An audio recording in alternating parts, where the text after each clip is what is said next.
14 फरवरी यानी कि Valentine's day. आखिर इस दिन को सेलिब्रेट ही क्यों किया जाता है? तो चलिए हम लोग थोड़ी बहुत इसकी हिस्ट्री जान लेते हैं।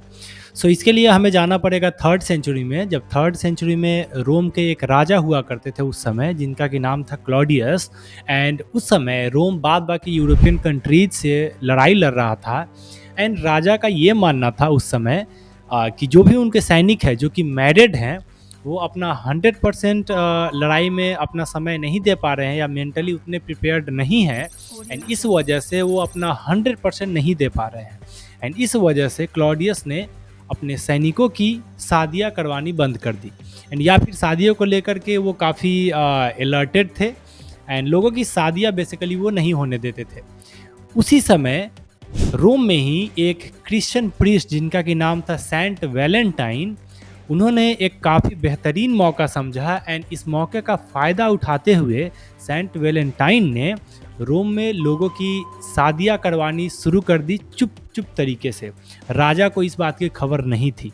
पर जैसे ही राजा को इस बात की खबर हुई, जब इस बात का पता चला राजा को, उसने वैलेंटाइन को जेल में बंद कर दिया। बट वैलेंटाइन का जेल में भी ये काम बंद नहीं हुआ। वहाँ पे भी वो लोगों को काफ़ी इन्फ्लुएंस करता रहा। एंड उसने जेलर के पूरे ख़ानदान को क्रिश्चियनिटी में कन्वर्ट कर दिया। उसका मेन मकसद था लोगों की शादियाँ करवाओ एंड साथ साथ उसको क्रिश्चियनिटी में कन्वर्ट करो। उसका ये मेन काम था। जेल में रहने के बावजूद भी उसने पूरे जेलर के ख़ानदान को क्रिश्चियनिटी में कन्वर्ट किया। एंड साथ में इवन जब वो प्रीस्ट होने के बावजूद भी उसका जेलर की बेटी के साथ उसका प्रेम प्रसंग चलने लगा, जो कि एक प्रीस्ट को नहीं करना चाहिए था। फाइनली क्लॉडियस वैलेंटाइन को फांसी की सज़ा दे देता है। एंड 14 फरवरी को वैलेंटाइन को फांसी हो जाती है।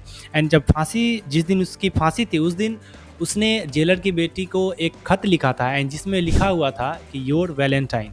एंड ये क्योंकि रोम में वैलेंटाइन ने लोगों की काफ़ी शादियाँ करवाई थी, इस वजह से रोम में इस डे को वैलेंटाइन डे के रूप में सेलिब्रेट किया जाने लगा। एंड क्योंकि ये क्रिश्चियनिटी से भी जुड़ा था, क्योंकि वैलेंटाइन लोगों को क्रिश्चियनिटी में कन्वर्ट करता था, इस वजह से क्रिश्चियनिटी के साथ भी इस दिन को जोड़ा गया। एंड पूरे दुनिया में आज ये वैलेंटाइन डे फेमस है। इस पूरे कल्चर को लोग सेलिब्रेट करते हैं। भारत में भी अभी की जो यंग जनरेशन है वो काफ़ी वैलेंटाइंस डे को लेकर के एक्साइटेड रहती है एंड पूरे वीक सेलिब्रेट करती है। ये कभी भारत का पार्ट था ही नहीं। ये कल्चर क्रिश्चियनिटी से आया है एंड ये कभी इंडियन कल्चर का हिस्सा नहीं था। आपस में प्यार को इजहार करने के बहुत सारे तरीके हो सकते हैं, उसके लिए हमें इस कल्चर को फॉलो करने की ज़रूरत नहीं है। Normal day to day life में भी हम लोग एक दूसरे को प्यार कर सकते हैं अलग अलग तरीके से। दैट्स ऑल मैं अपने तरीके से कहना चाहूँगा। एंड ये थी पूरी कंप्लीट वैलेंटाइन की हिस्ट्री। आपका क्या थॉट्स है ज़रूर लिखिएगा कमेंट बॉक्स में। एंड वीडियो अच्छा लगा हो तो चैनल को सब्सक्राइब करके मेरा सपोर्ट कर सकते हैं। मिलते हैं अगले वीडियो में। नमस्कार।